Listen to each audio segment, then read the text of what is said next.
शादी के 1 साल तक मेरे पति ने मुझे छुआ नहीं। उसके बाद जो हुआ उसने मुझे हिलाकर रख दिया। मैंने अपनी शादी में सभी चीज़ों को स्वीकार किया, लेकिन बावजूद इसके मुझे अपनी शादी में हमेशा कुछ कमी लगी। ऐसे में जब सच्चाई मेरे सामने आई तो उसने मुझे हिलाकर रख ही दिया। इस बात से बिल्कुल भी इनकार नहीं किया जा सकता कि परिवार में लड़की के पैदा होते ही उसे शादी का सही मतलब सिखा दिया जाता है। मुझे भी बचपन से यही सिखाया गया था कि शादी एक पवित्र बंधन है जिसे हर कीमत पर संजोकर रखना चाहिए। शायद ऐसा इसलिए भी क्योंकि मेरे माता पिता और भाई बहनों की मैरिड लाइफ बहुत ही ज़्यादा खुशहाल थी। यही एक वजह भी है कि मैं इस तथ्य पर विश्वास करने लगी थी कि जिससे भी मेरी शादी होगी उसके साथ मैं कदम से कदम मिलाकर चलूँगी। लेकिन मेरे साथ ऐसा नहीं हुआ। समय के साथ मुझे समझ आया कि कैसे हम दूसरों की खुशियों की परवाह करते हुए खुद की खुशी को दांव पर लगा देते हैं। दरअसल जब मेरी शादी हुई थी तो उस समय मैं केवल 26 साल की थी। अपनी शादी को लेकर मैं बहुत ज़्यादा एक्साइटेड थी।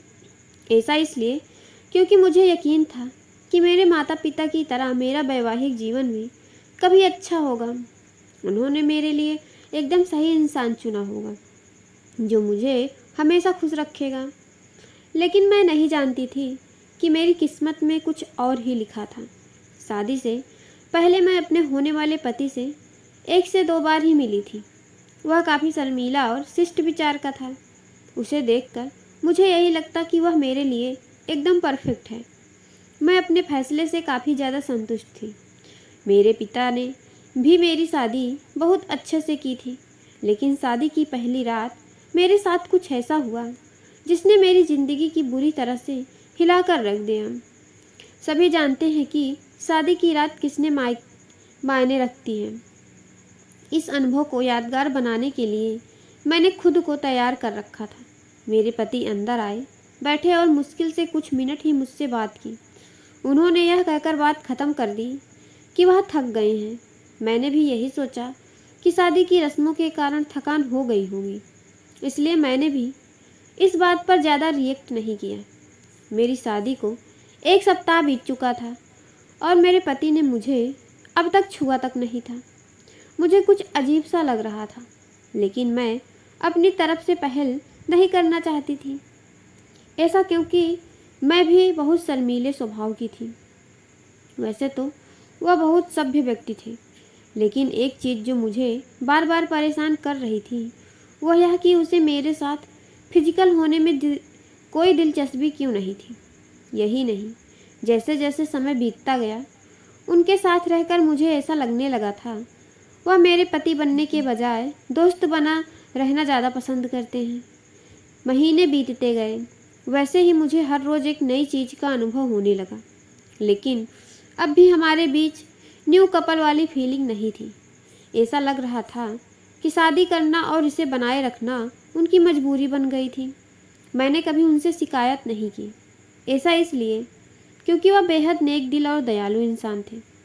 मुझे उनके साथ किसी तरह की कोई दिक्कत नहीं थी, लेकिन इसके बाद भी मुझे लगता था कि मेरी शादी में कुछ न कुछ कमी तो है ही। हमारी शादी को 1 साल बीत गए और हमारे बीच छोटी सी बात को लेकर झगड़ा हो गया जो वास्तव में गंभीर लड़ाई में बदल गया था। मेरे मन में गुस्सा था तो मैंने कह दिया कि मैं एक पति के लिए तरस रही हूँ जो मुझे कभी नहीं मिला।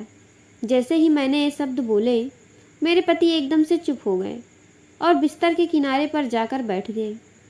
मैंने जब उन्हें रोता हुआ देखा तो मैं चुप हो गई। मैं दंग रह गई। ऐसा इसलिए क्योंकि मैंने आज तक उन्हें मेरे सामने कभी इतना कमज़ोर होते नहीं देखा था। मैंने उन्हें परेशान देख दिलासा दिया।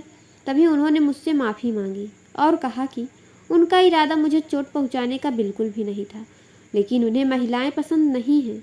मैं कांपते हुए अपनी जगह पर खड़ी हो गई। उन्होंने कबूल किया कि वह समलैंगिक हैं। मैं कुछ समझ नहीं पा रही थी। मैंने फिर पूछा कि आप समलैंगिक हैं? तो उसने मेरी तरफ देखा और कुछ नहीं कहा। मैं यही सोच रही थी कि मेरी शादी बस एक दिखावा थी। मैं बिस्तर पर चुपचाप लेट गई और हकीकत से भागने के लिए सोने की कोशिश करने लगी। लेकिन मैं अच्छे से जानती थी कि यह सपना नहीं। मेरे पति पुरुषों को पसंद करते हैं। मुझे यह बात हर हालत में स्वीकारनी थी। लेकिन इस दौरान मेरी अपनी खुशी का क्या? मैंने अपनी खुशी की परवाह न किए बगैर उनके साथ जीवन भर शादी का ढोंग रचाने का फैसला किया। हालांकि मुझे धोखा देने के लिए उन्होंने मुझसे माफ़ी भी मांगी। उन्होंने कहा वह सब कुछ मुझे बताना चाहते थे, लेकिन उन्हें लगा कि वैवाहिक जीवन में व्यस्त होने के बाद शायद वह बदल जाएंगी। लेकिन ऐसा नहीं हुआ। हमने फैसला किया कि अब ऐसा नहीं चल सकता। हमें किसी न किसी निष्कर्ष पर तो पहुंचना ही था। ऐसे में हमने तलाक की अर्जी दायर की, जिसकी वजह से हमारे परिवार के बीच संबंध खराब हो गए। लेकिन मेरे और मेरे पति के बीच दोस्त के रूप में रिश्ता बहुत मजबूत हो गया है। मैंने उन्हें समझा और उनकी भावना की कद्र की। वह चाहते थे कि मुझे ऐसा व्यक्ति मिले जिसके साथ मैं हमेशा खुश रहूं। हमारा यह कदम उन बंधनों से मुक्त करने के लिए ज़रूरी था जो हमें दुखी और अधूरा शादी में जोड़े रखने चाहते थे। लेकिन मुझे खुशी है कि हमने समाज की परवाह नहीं की, बल्कि अपनी खुशी के बारे में सोचा। सच कहूँ तो आज मैं बेहद खुश हूँ। इस स्टोरी पे आपकी क्या राय है, कमेंट करके ज़रूर बताइएगा। स्टोरी पसंद आए तो लाइक और चैनल को सब्सक्राइब जरूर करिएगा। आपका बहुत बहुत धन्यवाद।